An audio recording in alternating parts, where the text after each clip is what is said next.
In 2021 alone, the Marvel Cinematic Universe gained 8 new titles. With the aggressive expansion Marvel Studios has been making comes a few mishaps. From plot holes to filming mistakes, let's nitpick some flubs the MCU has made in Phase 4. Kevin Feige? Hey, don't snipe me please. I will continue watching everything and buying all the merch. Alright, thanks. There's been a whole slew of villains introduced in Phase 4. Wenwu, Kang, Agatha, all incredibly powerful beings with awe-inspiring abilities. Oddly enough, the strongest foe that the MCU has faced this phase is none other than COVID-19. The pandemic has shifted Kevin's plans quite a bit, and as a result, has led to a confusing start to the whole Multiverse saga. In his original plans, Doctor Strange was going to appear in Wandavision, which would have led directly into the Multiverse of Madness, which would premiere at the same time Loki was airing, and then the fallout of all of that would have created the No Way Home timeline. The pandemic has led to a series of closures and lockdowns, which affected the release schedule, and as a result, what we ended up getting so far from the Multiverse saga has been a mess, with no real connective tissue between the movies and TV shows. We see that the timelines go all Ziggy Wiggy and Loki, yet that seemingly has nothing to do with Peter Parker butchering Doctor Strange's spell, which also has nothing to do with Wanda becoming the Scarlet Witch and abusing the Darkhold for whatever events transpire in Doctor Strange 2. While none of the behind-the-scenes lockdowns are Marvel Studios' fault, the flimsy connections made to connect the multiverse arc has definitely caused a rocky start to what might be the biggest event in the MCU thus far. Quick pop quiz. So far in Phase 4, what is one good thing that a sorcerer has done? That's the gambit!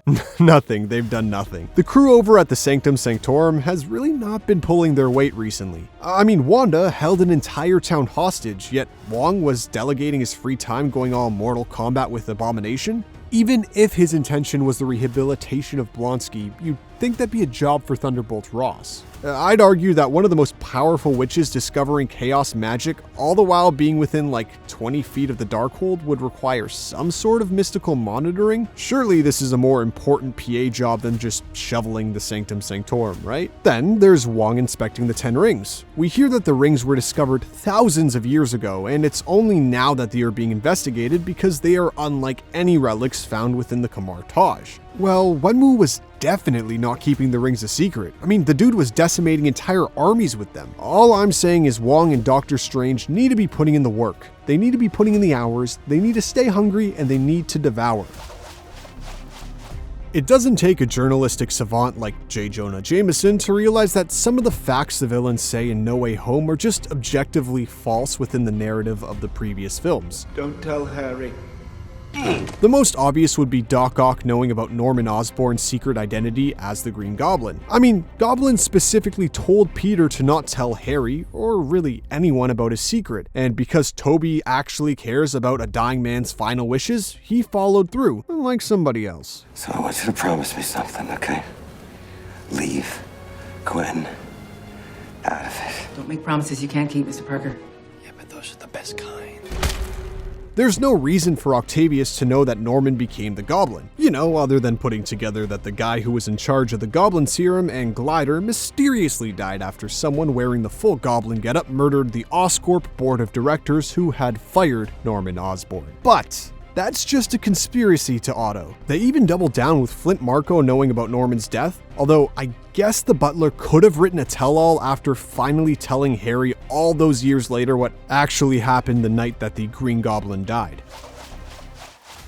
So, the entire reason behind the final battle of the Eternals is because planet Earth was about to give birth to a Celestial, which would have entirely destroyed the world. Which, yeah, that makes sense. This is bigger than this. Yet the Celestial is like a quarter of the way released and absolutely nothing happened? Surely some sort of natural disaster would have occurred here, right? It wouldn't really be that big of a mistake had the movie itself not pointed out that the birth of the Celestial would end the world. Although, to be fair, I am pointing out tectonic shifts in a movie that has a machine that could print out gods with their own individual superpowers, so yeah, admittedly I understand how silly I sound here.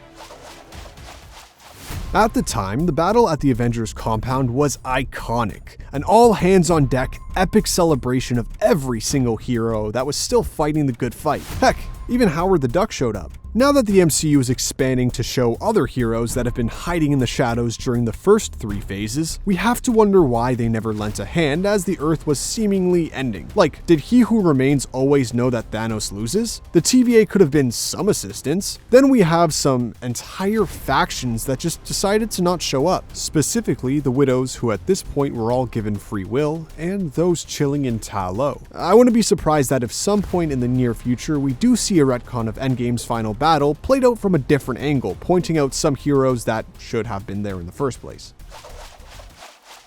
Alright, I'm going to totally divert this video for a second and bring up my boys, the Minions. In their origin story, we see them follow the greatest adversaries known to man. They team up with dinosaurs and Dracula, but then it pulls probably the craziest switcheroo and shows that they served Napoleon Bonaparte. I can't speak for anybody else, but this is probably the most shocked I've ever been from a family-friendly series in a long time. It's almost as crazy as people supporting Thanos in the MCU.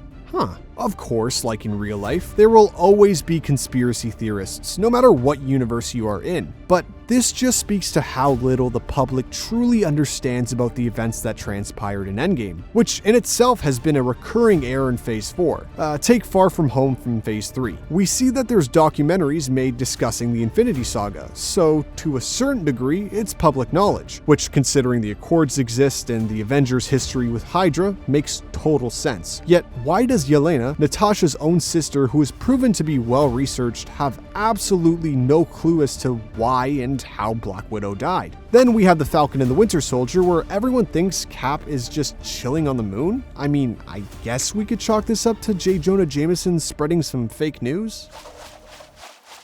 Remember when that Starbucks cup was caught in Game of Thrones? Or when Jean's guy entered the lore of Star Wars in The Mandalorian? Keeping an accurate time frame for period pieces is no easy task, one that takes plenty of research from the set design and costume teams to avoid. While not totally immersion breaking, we have seen a couple of timeline fibs so far. In the flashbacks to 2012 New York for Hawkeye, the Avengers Tower has some inaccurate damage made to the Stark logo, while the set decoration in Kate's room can also be nitpicked with things like IKEA furniture from 2014 and Minions: The Rise of Gru merch from 2021. Wandavision also happens to have some slight timeline mistakes as well. In the flashback to the Maximoff household in 1999, we see a whole slew of DVDs which weren't released until afterward, with the most noticeable being Malcolm in the Middle, which didn't even broadcast until a year later in 2000. With the sheer amount of post-credit scenes that have been created, it's been incredible that almost all of them have seen payoff in future projects, although there is one that has now become redundant thanks to the final spell in No Way Home. In Homecoming, we see Mac Gargan questioning the Vulture for Peter's secret identity. The Vulture keeps his lips sealed, and that's that. I would assume this would have been played out in the future with the Vulture keeping Peter's identity a secret for a greater purpose. But alas, years have passed, and the spell of forgetting has been cast. I mean, theoretically, this post-credit scene could still mean something if we ever do see Michael get his due in the Scorpion costume. He would still hate Spider-Man regardless of the spell, but the whole identity angle has now been deemed useless.